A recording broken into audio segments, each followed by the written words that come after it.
everyone, and welcome back to All About Steph 1 with me, Steph, and today I am here with the lovely F-Series girls for the first F-Series video on my channel, and I'm hoping the girls are going to be able to convince me that the point system isn't all bad. So specifically we're looking at the FIA Points System today, and the FIA uses this point system for Formula 1, Formula E, World Endurance Championship, Formula 2, Formula 3. Loads of series use this point system, and today we're going to explore whether it's the right point system to use, whether it needs some reform. So this current system was introduced in 2010, so we've had it for about a decade now with some little tweaks here and there. Most notably, the fastest lap point was introduced in 2019. So if you're unaware, the prize for first place is 25 points, second place is 18 points, and third place is 15. Now, my first question to you guys is, do you think that this gap is too large between the top positions? Because it's so easy for someone to run away with the championship if they get even 2 first places, and it just seems really, really far away from second.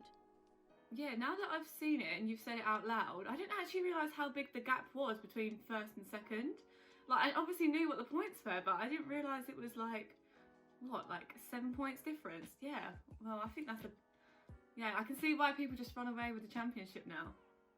Yeah, I agree. I've kind of thought about it a couple of times. Like, it's mainly the gap between first and second. The second and third, and then further down, I think is a great gap.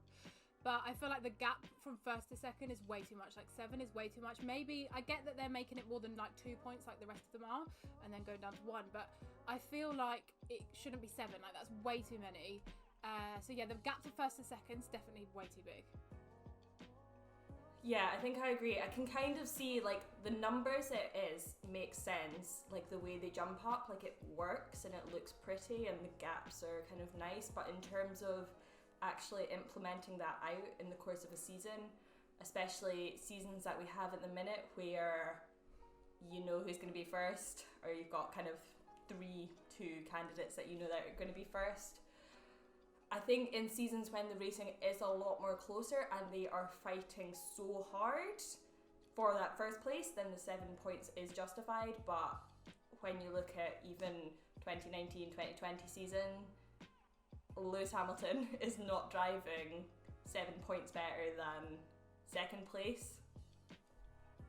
Yeah, I think kind of the earlier bit of the points kind of going from 10th upwards does make logical sense, the small increments, but they overly reward whoever wins. I could understand it being maybe about 5 points, but it's 18 to 25, isn't it? 7 points difference to me just seems too far. I also think, to be honest, going up to as high as 25 points in total, like for first, is just too high of an amount in the first place. I'd rather them keep the points that are allocated relatively smaller.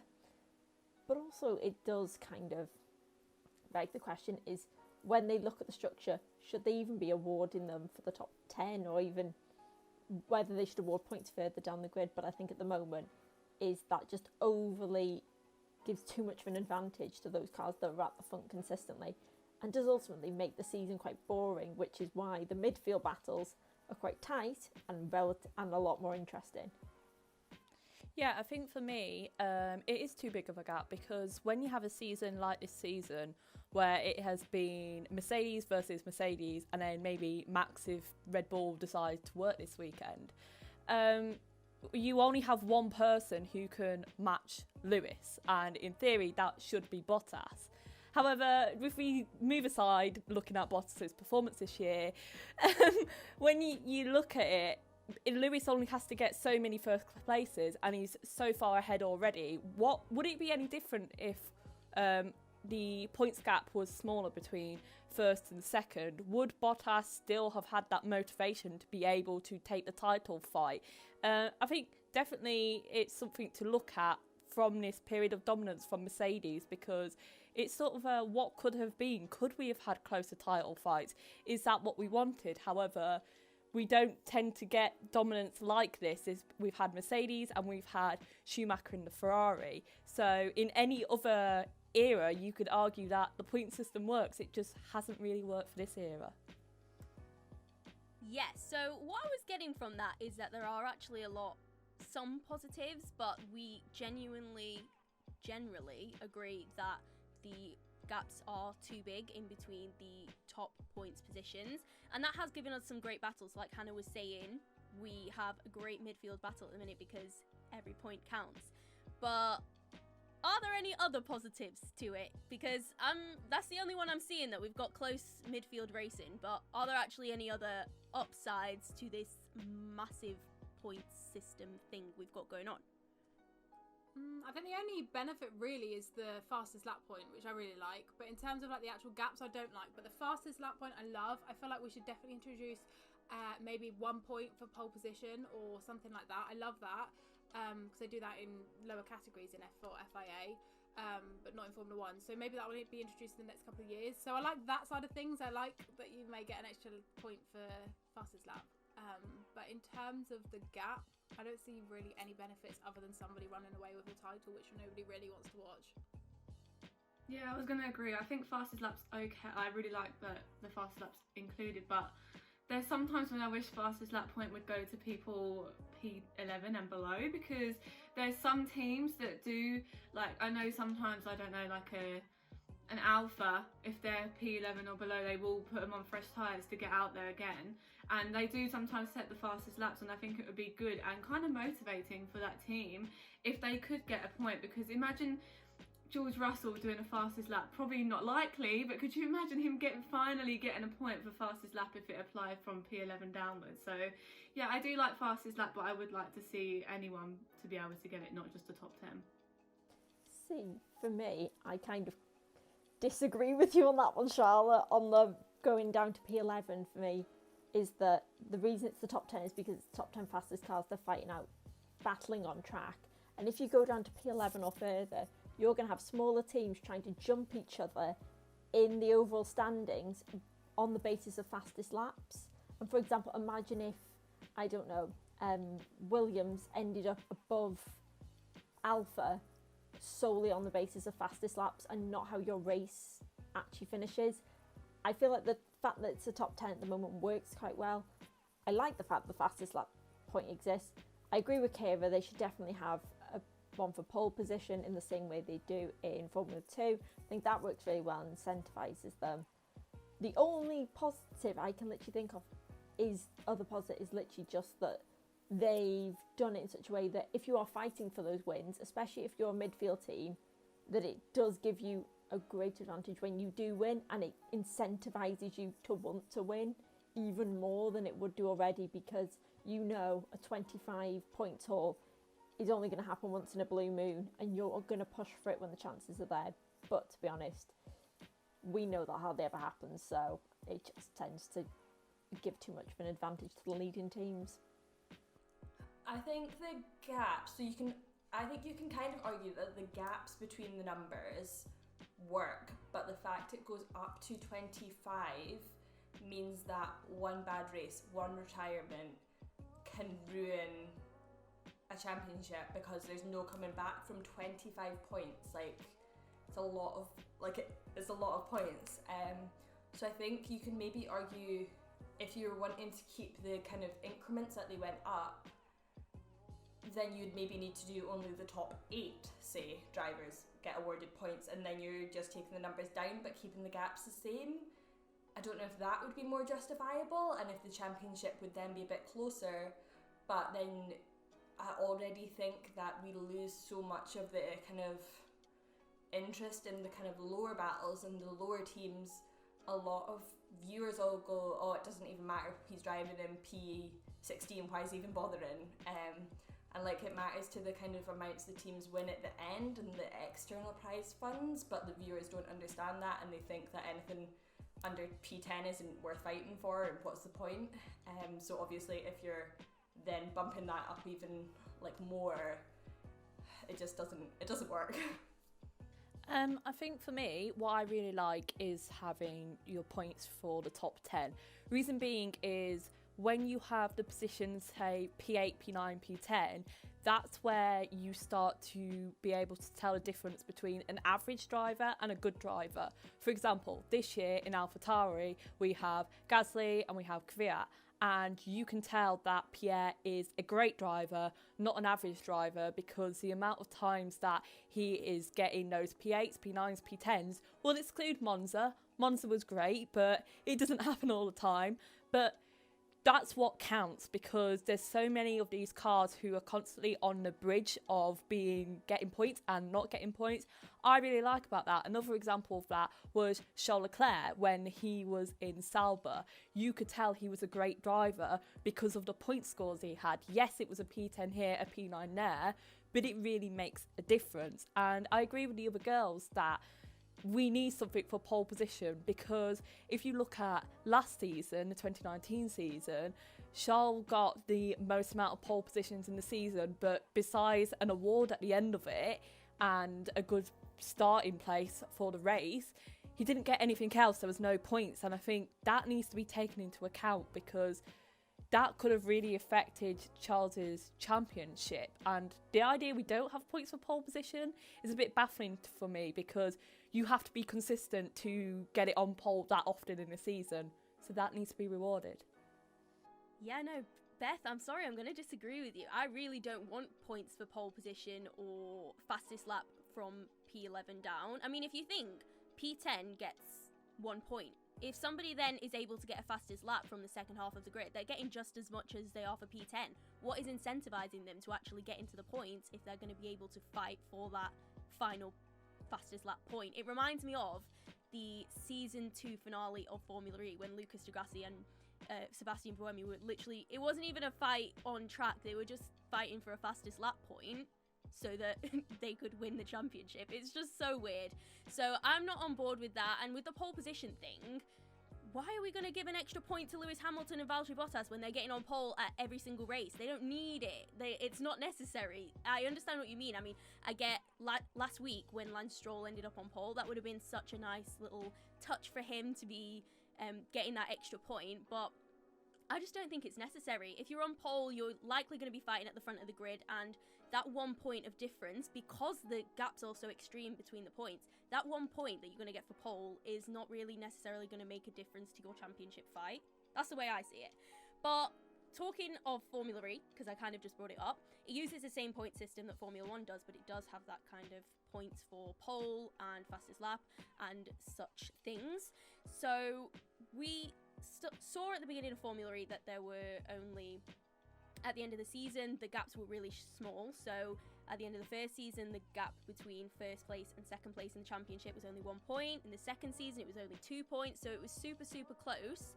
But now, in the 6th season, that gap kind of spread to 71 points. So Antonio Felix Acosta won the championship by a lot. And he won it quite early as well. So it begs the question, do we need to start looking at a different point system as the gap between manufacturers opens up and the field becomes more spread out and less competitive? Do we need to alter the point system in order to fix these gaps between teams? You're talking about Formula 1 or Formula E or anywhere? Either one. I think it's applicable to both. Yeah, I mean, definitely in Formula 1, because we know of the issues we have with the gaps between the teams and the budget and stuff like that. It's a little bit different if you were to look at Formula 2 or Formula 3 or Formula E, because obviously they'll run slightly different. We know that Formula 3 and Formula 2 will run the same car and engine and stuff like that. So in those things, it's not too bad. Like, it doesn't matter as much. But I feel like in Formula 1, it definitely needs to be reduced. And even go back to that point where I get the point where you make, you know, if you're in P10 and you'll get 1 point, but then if you're you're doing the fastest lap, but you're P20, you get the same point. Maybe it could be P10, you've got 2 points, because every little point matters. But it's just making sure that once you get up to P1, it's not 25 points, because as everyone said, it's just way too many.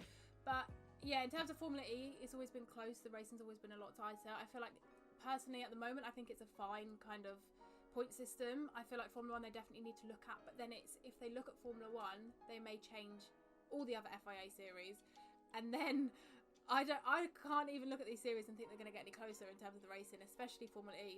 So maybe it might go the wrong way in Formula E, where they're just too close again, like season 1, season 2, they're just too close in their points. So I don't know, I feel like they're on very different paths, and I think the FIA need to work differently with different series. I don't feel like they could just throw the same point system at every single series, because it doesn't always work. Yeah, I agree with you, Kira. When Steph said about like the fastest lap point, if it gives to P18, they're still getting the same amount of point as a P10. Just the fact that there's still a 7-point gap between P1 and P2. P10, why is P10 only getting 1 point? Like, if you wanted to have 25 points for P1, maybe just reduce the gaps a little bit, like down, like as long as you go down. Like, why can't P10 be, like Kira said, like 2 points? And then that 1 point for the rest of the teams could be like applicable. But yeah, like I also agree with like different point systems for different like racing. Like Formula 1, there is clearly an issue, like what we're saying. Everyone, like, we have pointed out the negatives, but in Formula 2 and Formula 3 and like FE, like I just find the racing so tight. So like I wouldn't want it to change, and like Kira said, change for the worst, and then we'd have an issue with that sort of point systems for them. So when I saw this topic, I just didn't know what I was going to say, because I've got so many like good, bad, like whatever. But yeah, I just think Formula 1 needs to change, and I'm not sure that other sort of racing series do at the moment. But as we've seen the dominance from Mercedes, I think Formula 1 definitely needs to change with how well like the constructors are like improving. Like the points need to change along with that.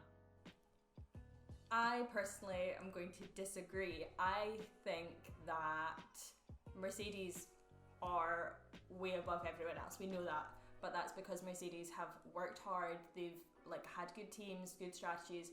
They have constantly kept improving and been on it to make themselves the best team. So why do we keep looking for ways to change the rules of the game? Why do we keep discussing changing the point system, changing the qualifying system, changing DRS, etc.?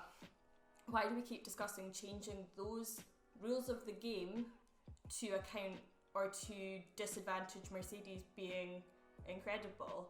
Surely what we need to focus more on is helping those other teams through mechanisms such as the budget cap to close the gap in terms of like technology and car-ness, to close the gap that way rather than closing the gap by changing the rules, which is arguably very unfair to Mercedes.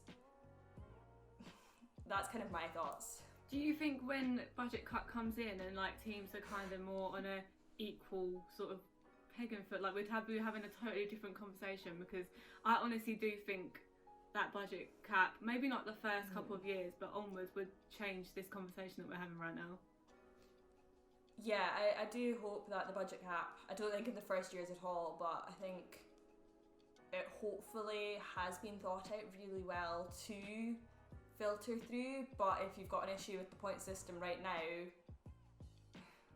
I don't know, it's so difficult, and I can see why at first thought you would want to change the point system, because Lewis Hamilton is always winning, but he's winning by the rules of the game.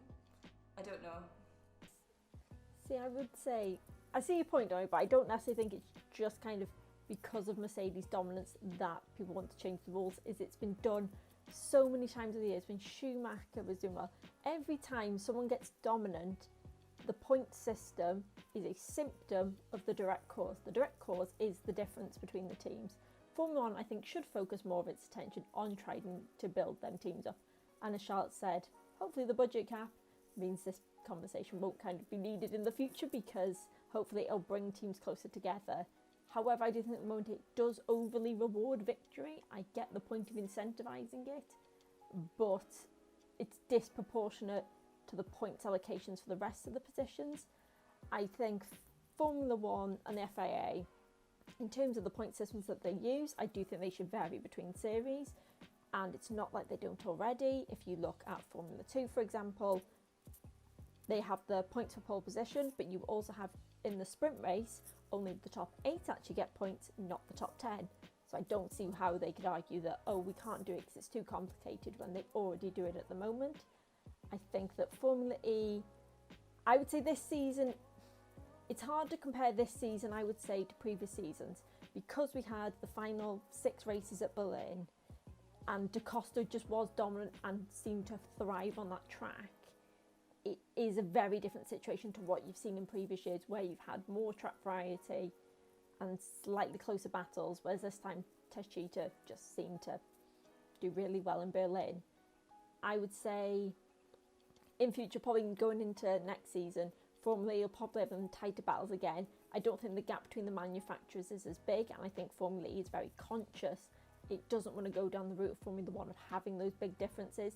It wants competitive racing and competitive manufacturers, but it's very aware of how it could go. So I think I would keep the point system as a whole, but I would just shorten the amount of points you get from victories, say to about 20, and kind of redistribute them all across the top 10. Right, guys, are we ready for Beef's Conspiracy Corner? Are we ready? Oh, Oh, been no. waiting for this. Here we go, here we go. Okay. For this tonight. Okay. I think we've all got a bit greedy. I think we've got a bit greedy when it comes to Formula 1, because yes, these past however many years have been Mercedes dominance. We've been like, oh, it's just Mercedes versus Mercedes, that's all it is. However, I think we need to look back and think 2008 was a great year for the championship. 2012 was a great year for the championship. 2016, yes, it was Mercedes versus Mercedes, but there was an actual title battle there. That is what, oh my God, me and my maths. And that is like 3 out of the last 12 years that we've had good championship battles, and that's what, 25%? Is that right? Is my maths right? Someone confirm. Probably not even close, but Out of how we'll many see. years? Yes. Also, 2008 was a different point system. But Anyway, keep going. what I'm saying is, it's not like we've had a complete dry spell when it comes to title battles. There has been some, and when there has been some, they have been absolutely great. So it's only going to take a change where it comes to drivers in different teams, or this new era that we've got coming up in 2022. It just takes a little change or something to be different when it comes to the Formula 1 grid, and we will see it swing back. I just think we've just been getting a bit greedy when it comes to title battles, and a lot of people aren't fully taking in that this is history. We've all been talking about it recently with Lewis becoming 7 times world champion. This is history that we're watching.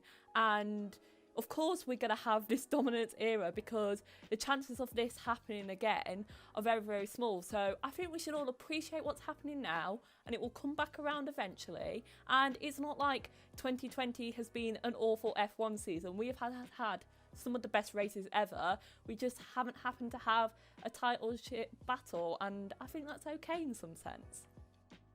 Yeah, I agree, Beef. I think it's okay. Okay, but I would much rather see the championship be extended a few more races. So in the last few seasons, we've seen Lewis and Mercedes wrap up the championship with so many races to I spare. thought you meant you wanted more races on the calendar. So did I. I was like, you're mad. No, more race! No, 23, that's enough, that's enough, that's enough for I Steffi. know what you mean now. No. I get you. No, I just want the... Less races. I want the championship to just extend a bit further, because we've got some great races at the end of the season, i.e. Brazil, when we kind of normally have a normal season. It's so great when we've got further championship battles like towards the end. It makes it so exciting. So I remember 2016 Abu Dhabi. Who's gonna win? Lewis is holding up the whole pack. Like, what's gonna happen? So it's like so much more exciting, I think, when it extends much further towards the end of the season. And I think that that's why I would prefer to see the point system be a bit closer together, so that it's more difficult to achieve the amount of points you need to seal the championship as early as Mercedes and Lewis seem to be able to do it. But I think we all agree in general that different points systems need to be involved for different racing series. So if I come back specifically to Formula 1, I came up with a brilliant concept of what a new point system could look like. So maybe it's like 15 points for P1, 12 points for P2, 10 for P3, and then down so forth until we get to P10. So I think that is a good idea. Obviously I do. But I wanted to know like what you guys would think, or what you guys would reform the points to be if we had a complete revamp and a reshape of the point system in Formula 1. Can I go first? Go. I think we should have double points for the end of season race for absolutely no reason at all. No, She's just I'm not having that. No. No, if I was to do it, Nope. I'd definitely award maybe like 2 points for pole. I'd have the fastest lap for anybody. I would have 2 points for P10, and then whatever that works up to. But then from P1 to P2, I'd only have the gap of, I would have a slightly bigger gap than the rest of them, maybe like 4 points, 3-4 points maximum, as the gap. So, I mean, maybe I've copied you. I So don't like know. my plan. Yeah, no. Well, maybe if that's Steph's plan, then yeah, whatever you say. But yeah, I definitely do something like that. I love it when racing series have points for pole. I love it. I think it's good. And then we'd maybe see George Russell get a point for fastest lap. So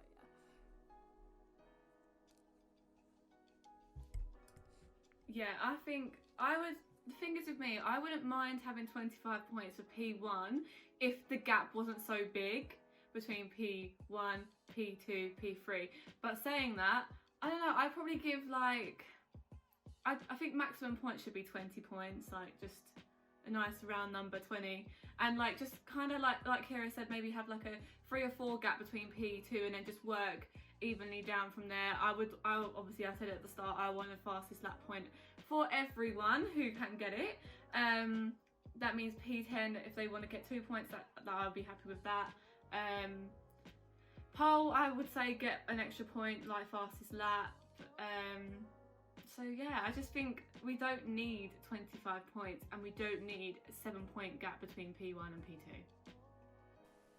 Yeah, see, I would go with, I suppose I'm pretty much agreeing with Kira on this, is point for no. pole.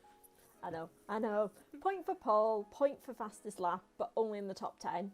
I would then do 10th getting 2 points, then 2, 3, 4, 5, 6, 7, 8, and then 10, 12, 10th, 10 points for third, 12 points for second, and 15 points for first. That's what I would do, like Steph said, because I feel like that's the fairest distribution. If you've got them pretty much going up in the same level of increments, bar first where it goes up by 3. I feel like that's the best and fairest way to do it. Okay, I agree with pretty much everyone. I want less of a gap between P1 and P2. I would like P10 to be more than 1 point. I would like fastest lap to go to absolutely anyone, because imagine you guys are like, oh, fastest lap could go to like a bottom team. Yeah, but imagine how much more spicy the bottom team constructors would be. Can you imagine Haas, Alpha and Williams battling over just this 1 point for fastest lap? I think that would be great. because I'm sorry to rain on your parade, but Williams isn't going to get the fastest look, lap. listen, we can dream, okay? I'm sorry, It's Steph, this is your 2020. first video of us properly and you're being rude. Williams. I don't think we want you anymore. Look, I'm going it's to go get my 2020. George Russell picture now. It's 2020. Anything can happen, and if we can dream about it, anything can happen. Seeing as Dawny made an insane suggestion, I'm going to make an insane suggestion. What if we had double points, like No. just before the summer break? Because then, if people would not flag, they'd be like, "Oh, we still got to keep going. We still got to keep this spicy." Or the FIA just like at the start of the season, they get a hat with all the races in it, and they just pull one out, and then it just remains a secret on which one's going to be double points, and then they'll be like, surprise, double points for it's found it in everyone. the Wouldn't that be videos. great? I actually quite like that. I hate that idea. Wow, Hate Chase that. Carey, guys, hire me. I'm sorry, Right, let us Beth. know in the comments down below whose idea is the best and None whose of point them. system None is of going them. to. I think mine was pretty good, but let us know whose you agree with, and let us know your opinions on the point system in Formula 1, Formula E, any of the championships that you watch. But thanks so much for sticking with us. Don't forget to subscribe to everyone. Everyone's links will be in the description. Follow us all on Twitter. We've got some exciting stuff coming up. So yeah, we hope you've enjoyed this video, and we'll see you in the next one.